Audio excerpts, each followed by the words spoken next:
오늘 우리 같이 함께 보실 말씀은 히브리서 12장 2절 말씀입니다.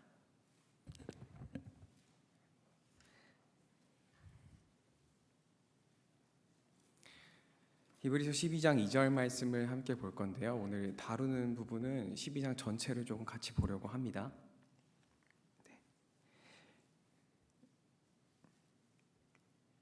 2절 말씀 다 찾으신 줄로 알고 같이 함께 읽어보도록 하겠습니다. 시작. 믿음의 주요 또 온전하게 하시는 이인 예수를 바라보자. 그는 그 앞에 있는 기쁨을 위하여 십자가를 참으사 부끄러움을 개의치 아니하시더니 하나님 보좌 우편에 앉으셨더라. 아멘. 오늘 예수를 바라보자라는 말씀 제목으로 설교를 전하려고 합니다. 지금까지 제가 히브리서 설교를 해오면서 히브리 교인들이 핍박과 유혹으로 인해서 고통을 당하고 있다 이렇게 말씀드려 왔습니다. 그런데 이런 상황에 있었던 것은 단지 히브리 교인뿐만이 아니라 이 히브리서를 썼던 저자도 마찬가지였습니다. 히브리서 13장 9절 말씀에 보면은 히브리 교인들에게 저자가 내가 너희에게 속히 돌아가게 하기 위하여서 기도해달라라고 부탁하는 내용이 나옵니다. 이 말씀을 보아서 짐작하건대 그가 감옥에 있었는지 어떤 상황에 있었는지는 잘 모르지만 자신의 뜻대로 이 교인들에게 갈 수 없던 상황이면은 분명해 보입니다. 왜냐하면 아마도 히브리 교인들과 같은 어려움과 핍박이 있었기 때문일 것입니다. 이 같은 핍박의 시대 속에 있었지만 저자는 보통의 히브리 성도들과 다르게 믿음을 잃지 않고 오히려 이 성도들을 독려하는 서신을 쓸 수 있었습니다. 그 이유가 저는 이 히브리서의 저자가 특별히 대단했기 때문이라고 생각하지는 않습니다. 다만 성도들과 다른 점이 있다면 그가 세상을 바라보고 해석하는 눈이 성도들과는 조금 달랐던 것 같습니다. 그렇다면 저자가 어떻게 세상을 바라보고 일어나는 일들을 해석할 수 있었을까요? 저는 히브리서에 기록된 여러 주제들에 대한 그의 결론을 통해서 그가 바라보는 세상을 엿볼 수 있었던 것 같습니다. 저자는 히브리서 1장부터 12장까지 말씀 속에서 여러 가지 주제를 지금까지 다뤄왔습니다. 아마 조금씩 기억나는 내용들 있으실 것 같습니다. 천사와 예수, 대제사장 예수, 안식, 율법, 멜기세덱 등 상당히 많은 주제들을 여기서 다뤄왔습니다. 그리고 그 소주제들에 대한 결론들을 살펴보면 1장과 2장에서 천사들보다 뛰어나신 예수에 대해서 설명한 후에 결론으로 3장 1절에서 이렇게 말씀합니다. 그러므로 함께 하늘의 부르심을 받은 거룩한 형제들아 우리가 믿는 도리의 사도이시며 제사장이신 예수를 깊이 생각하라. 이 3장과 4장에서 하나님께서 우리에게 주시는 안식에 대해서 다룬 후에는 우리에게 대제사장이 계시니 그 믿는 도리를 굳게 붙잡자라고 얘기합니다. 그리고 대제사장 예수와 관련해서 8장 1절에서는 그 요점은 우리에게는 대제사장, 이 발음이 참 어렵습니다. 대제사장 예수가 있다는 것과 10장에서는 형제들아 우리가 예수의 피를 힘입어 성소에 들어갈 담력을 얻었다라고 이렇게 말씀하고 있습니다. 그리고 마지막으로 11장에서는 저자는 끝까지 인내하는 믿음을 다룬 후에 그 결론으로 12장 2절에서 이렇게 말씀합니다. 믿음의 주요 또 온전하게 하시는 이인 예수를 바라보자. 한 가지 공통점이 보이지 않습니까? 모든 소주제들과 결론들을 성도님들께서 다 기억하시진 않겠지만 한 가지 공통점이 보입니다. 그것은 이 서신 전체에서 저자가 정말 간절히 전달하고자 하는 것이었습니다. 그것은 예수를 바라보는 것입니다. 오직 예수를 바라보는 것, 세상이 자기에게 어떤 모습을 보여주더라도 나는 예수를 바라보는 것, 그것이 히브리서의 저자가 히브리 교인들에게 바라는 것이었습니다. 저는 오늘 이 히브리서의 저자의 관점을 세 가지로 나누어서 함께 말씀을 나누려고 합니다.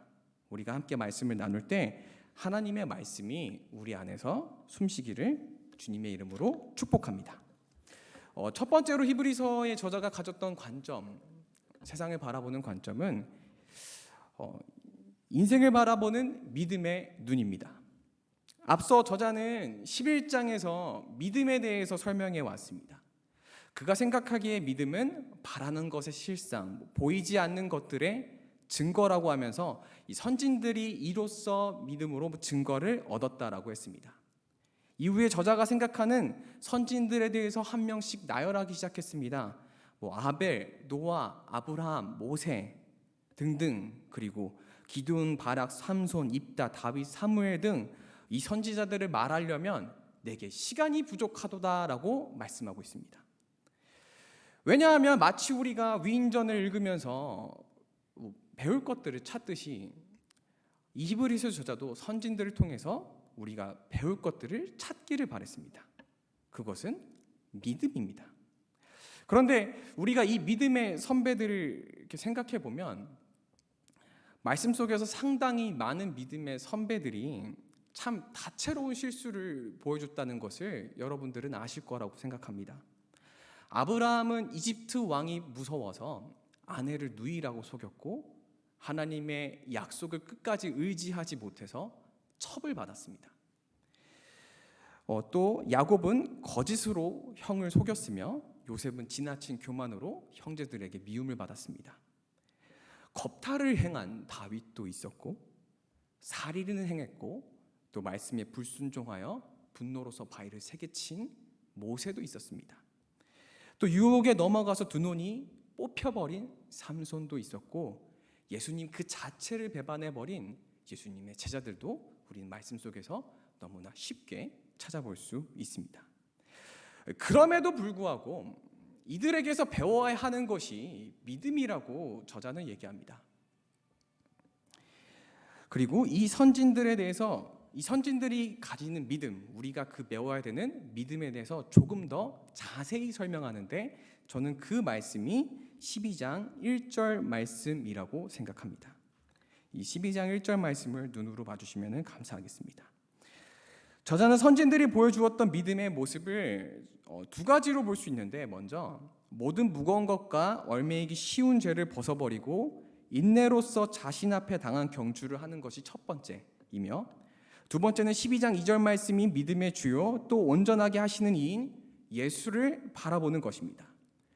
근데 믿음의 선진들은 거짓, 교만, 두려움, 음란함 등 참 무겁고 얽매이기 쉬운 죄에 넘어졌던 이들이었습니다.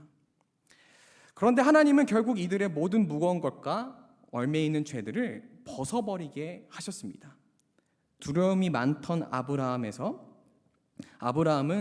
이삭을 제물로 바칠 준비가 된 아브라함으로 바꾸게 하셨고, 노예 요셉은 이집트의 총리가 되게 하셨으며, 말 더듬는 모세를 통해서 바다를 가르시고 눈이 뽑힌 삼손을 통해서 그가 살아있을 때보다 더 많은 블레셋 사람들을 죽게 하셨습니다.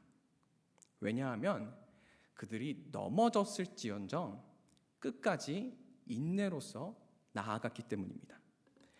저는 이것이 저자가 생각하면서 바라보는 인생이라고 생각합니다.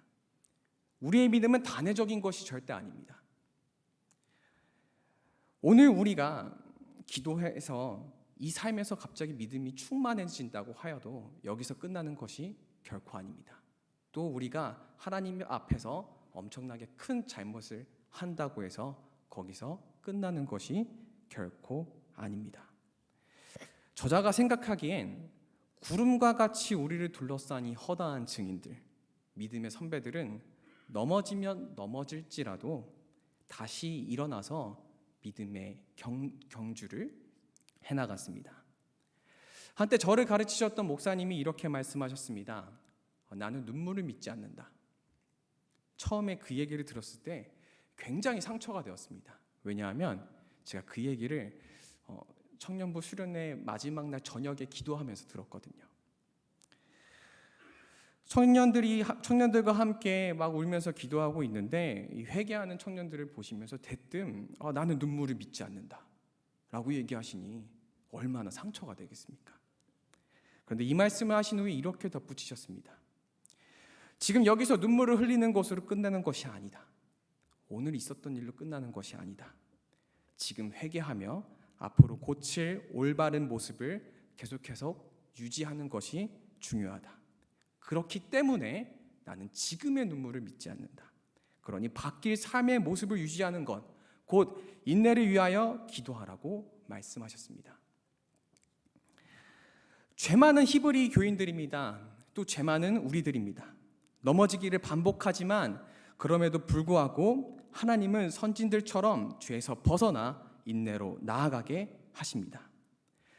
그리고 우리에게 이 선진들보다 더 우월하며 온전한 방법을 주셨는데 그것이 바로 두 번째 방법입니다. 바로 예수 그리스도를 준비하셔서 우리를 통해 예수 그리스도를 바라보면서 나아가게 하셨습니다. 그래서 히브리서 저자는 이렇게 말씀합니다. 12장 3절 말씀입니다. 너희가 피곤하여 낙심하지 않기 위하여 죄인들이 이같이 자기에게 거역한 일을 참으신 일을 생각하라. 이것이 선지들이 보여줬던 두 번째 모습, 바로 예수를 바라보는 것입니다. 예수께서 구약 시대에 계시지 않았기 때문에 저자는 11장 26절에서 이렇게 표현했습니다. 모세가 그리스도를 위하여 받는 수모를 애굽의 모든 보화보다 더 큰 제물로 여겼으니 이는 상 주시는 이를 바라봅니다. 이들이 왜 예수를 바라보았습니까? 12장 2절 후반부와 3절 말씀에서는 이렇게 얘기합니다. 예수께서는 앞에 있는 기쁨을 위하여 자기를 거역하신 일을 참으시고 십자가를 위하여 부끄러움을 개의치 않으셨다라고 말입니다. 세상의 유혹과 핍박, 그런 것들은 우리를 계속 달려나가지 못하게 하기 위하여 막습니다. 그러나 예수께서는 그 모든 유혹과 핍박을 이기시사 먼저 승리하시고 그 뒤로 우리를 통하여 십자가를 지고 따라오라고 말씀하고 계십니다. 그러므로 우리가 바라보아야 하는 인생은 앞으로 어떤 것을 하고 또 어떻게 돈을 벌고 어떻게 노년의 계획을 세우고 이런 것들이 아니어야 합니다.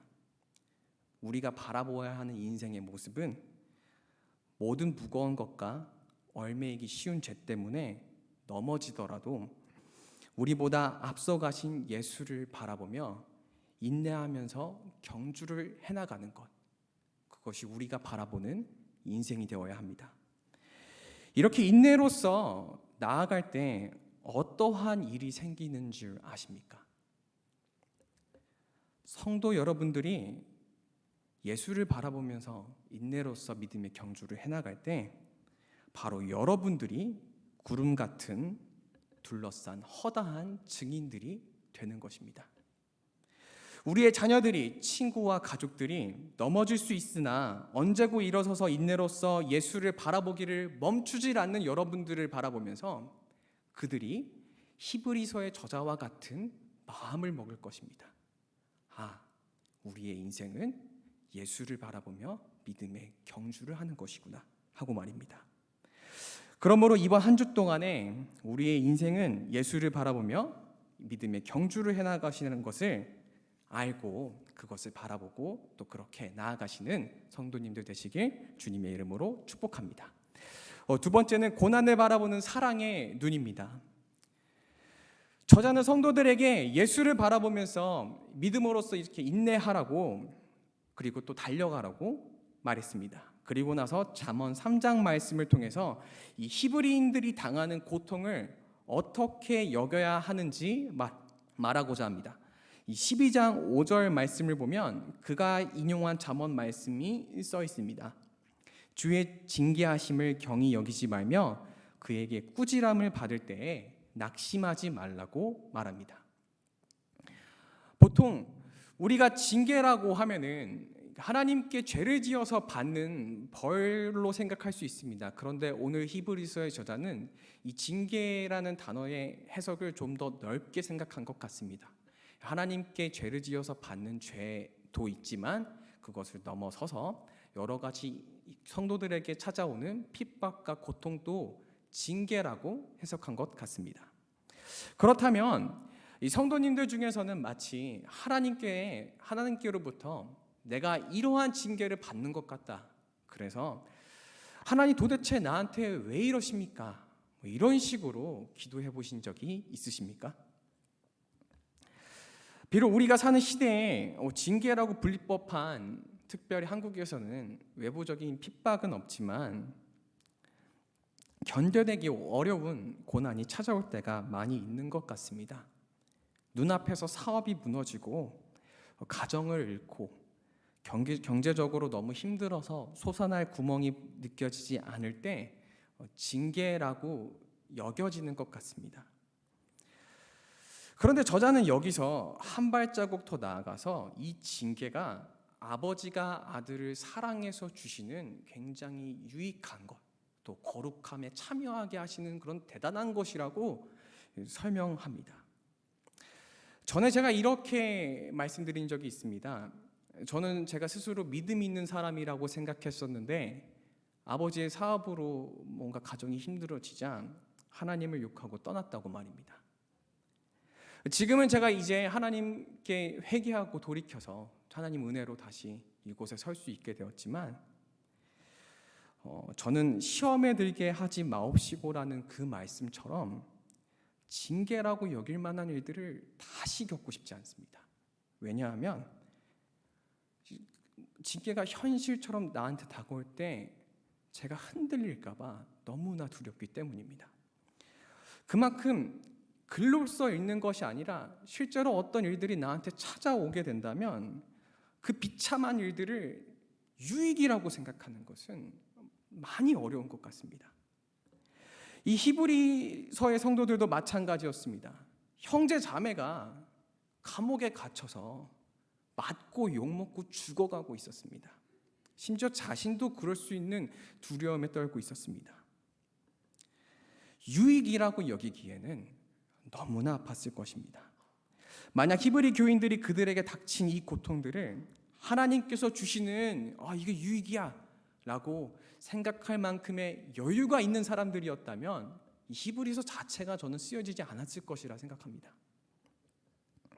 그런데 저는 히브리서 성도들이 오늘 12장 말씀을 읽으면서 이걸 어떻게 유익으로 볼 수 있어?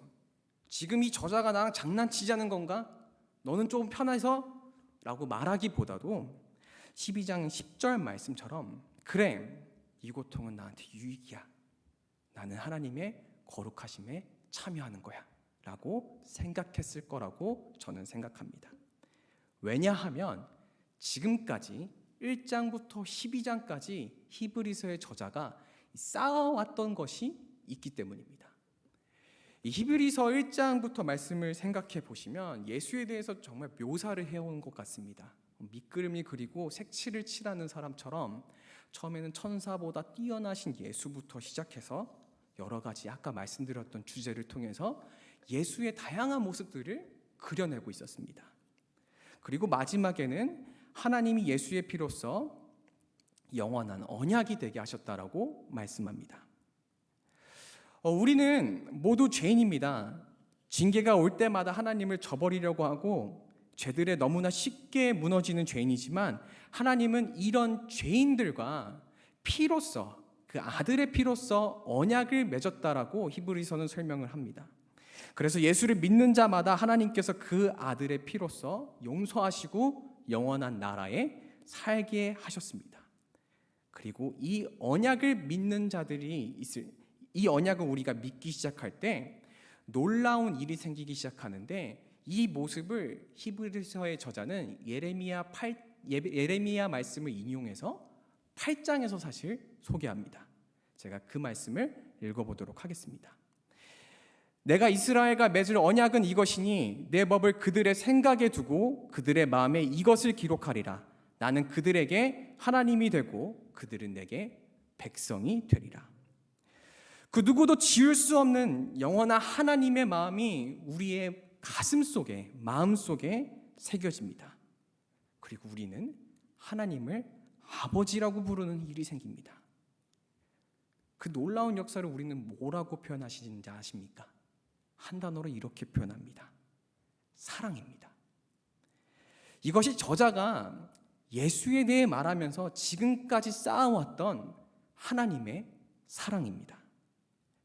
죄인을 결코 포기하지 않으시는 그 사랑입니다. 저자는 그 사랑을 알기 때문에 12장 7절에서 이렇게 말씀합니다. 너희가 참음은 징계를 받기 위함이라. 하나님이 아들과 같이 너희를 대우하시니 어찌 아버지가 징계하지 않는 아들이 있으리요. 또 9절 말씀에서는 우리가 육신의 아버지에게도 공경하였는데 영의 아버지이신 하나님께는 더욱 복종해야 하지 않겠냐라고 말씀합니다.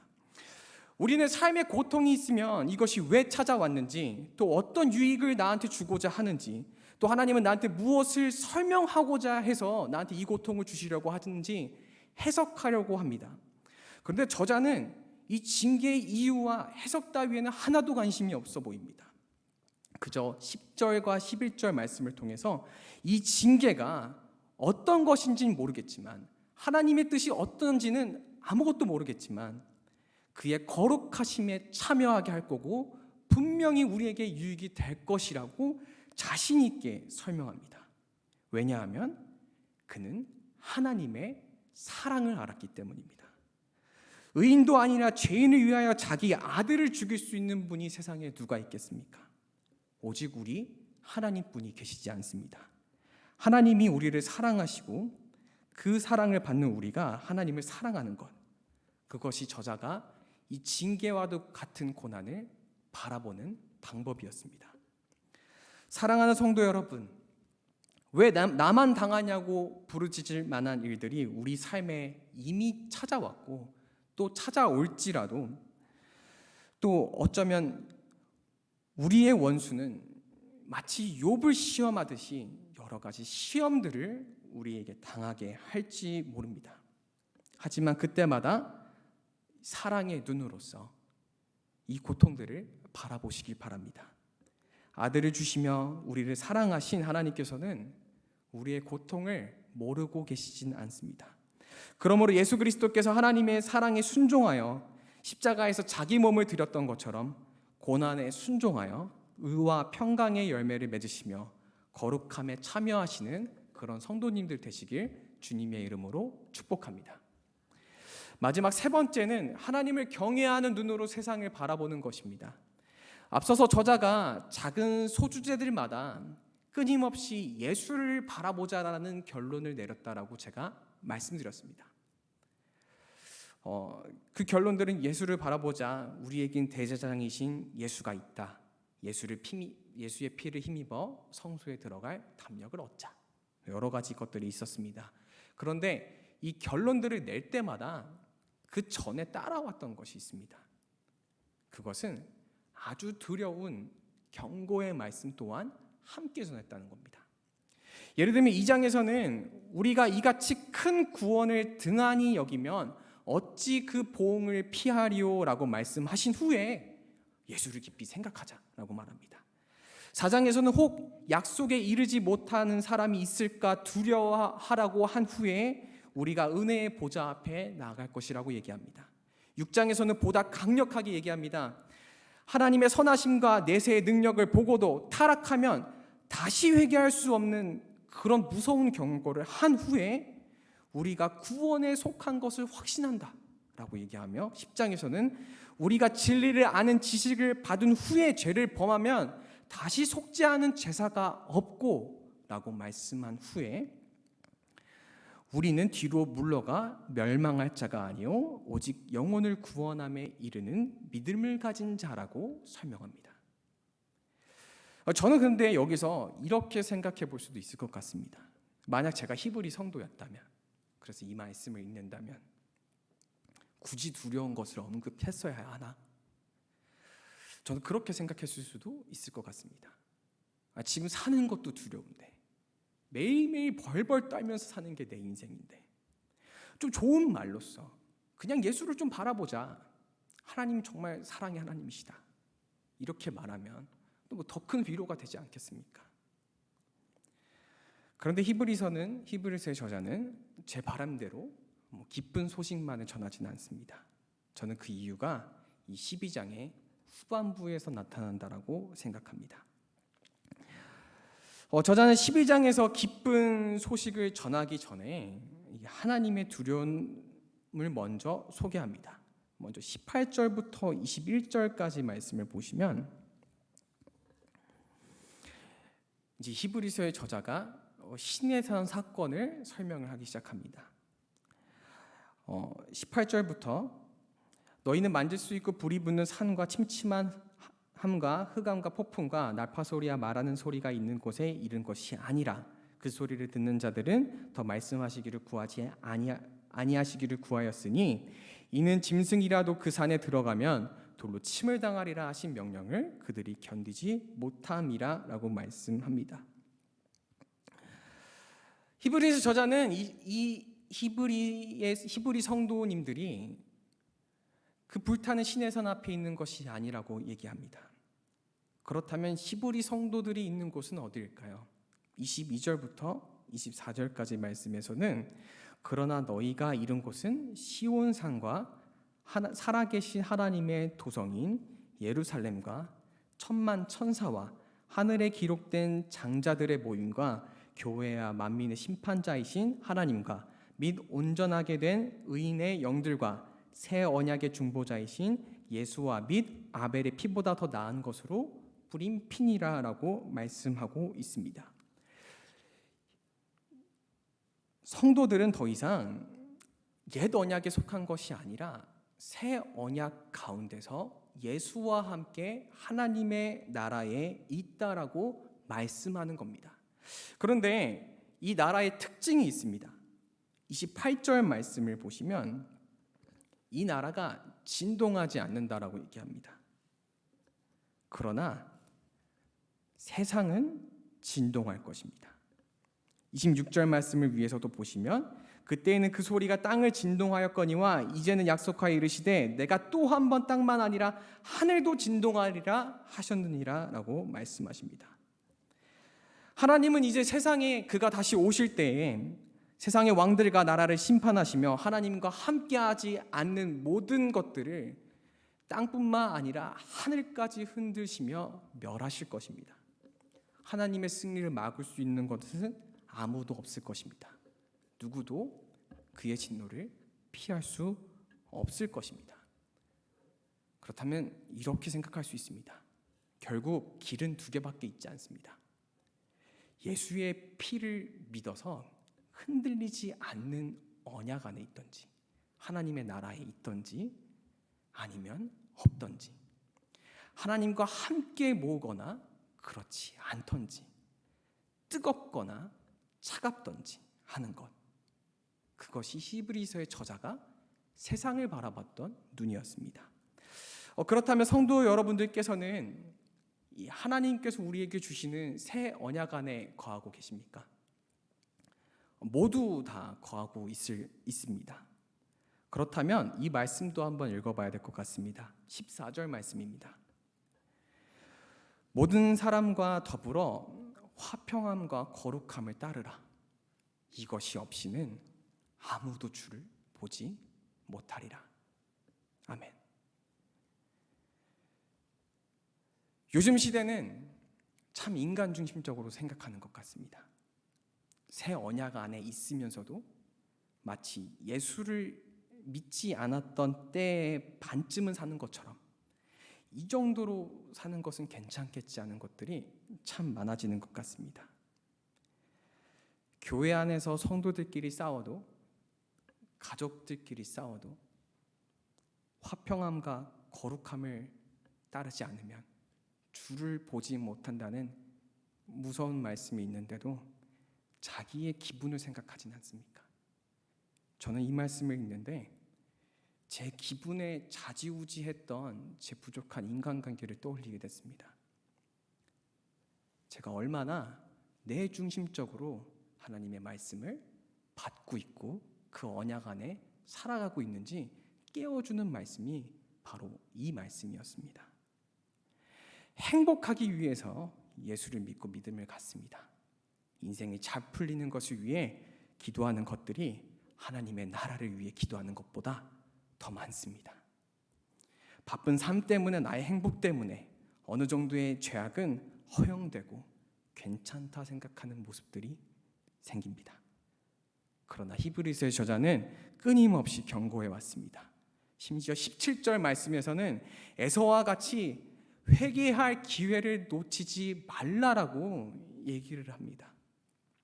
왜냐하면 흔들리는 것은 사람이지 하나님의 나라가 흔들리는 것은 아니기 때문입니다. 이것이 히브리서 저자가 하나님께서 주시는 예수 그리스도의 언약과 두려움의 경고를 함께 주는 이유입니다. 이 한 발자국이라도 이 언약 안에서 나와서 하나님이 아닌 나 스스로에게 순종했다면 그의 진노를 피할 수가 없기 때문입니다. 왜냐하면 12장 마지막 절에 그가 바라보는 하나님을 이렇게 소개합니다. 우리 하나님은 소멸하는 불이심이라. 하나님은 모든 것을 멸하는 맹렬하게 타오르는 불이라고 히브리서 저자는 설명합니다. 그래서 이제 저자는 이렇게 말씀합니다. 27절 말씀입니다. 그러므로 우리가 흔들리지 않은 나라를 받았은즉 은혜를 받자. 이로 말미암아 경건함과 두려움으로 하나님을 기쁘게 섬길지니라고 말씀합니다. 그러므로 새 언약 안에 거하시는 성도 여러분, 하나님은 사랑의 하나님은 맞지만 우유부단하신 하나님은 절대 아닙니다. 하나님은 소멸하는 불 같으신 분입니다. 그렇기 때문에 저를 포함해서 우리 모두 작은 죄 하나에 정말 민감해지셔야 합니다. 아주 작은 부분이라도 마치 언약 안에 거하지 않는 것처럼 살아가는 모습이 있다면 회개하고 돌이켜 다시 하나님께 경건함과 두려움으로 나아가는 성도님들 되시길 바랍니다. 지금까지 제가 히브리서의 저자가 바라봤던 세 가지 눈을 소개했습니다. 넘어져도 믿음으로 바라보는 눈, 사랑으로 그 고통들을 바라보는 눈, 또 경외함으로 세상을 바라보는 눈을 이렇게 소개했습니다. 어떻게 저자가 이런 생각을 할 수 있었을까? 저는 궁금했습니다. 어떻게 저자는 이렇게까지 생각할 수 있었을까? 대답은 히브리서의 저자가 처음에 내렸던 결론인 것 같습니다.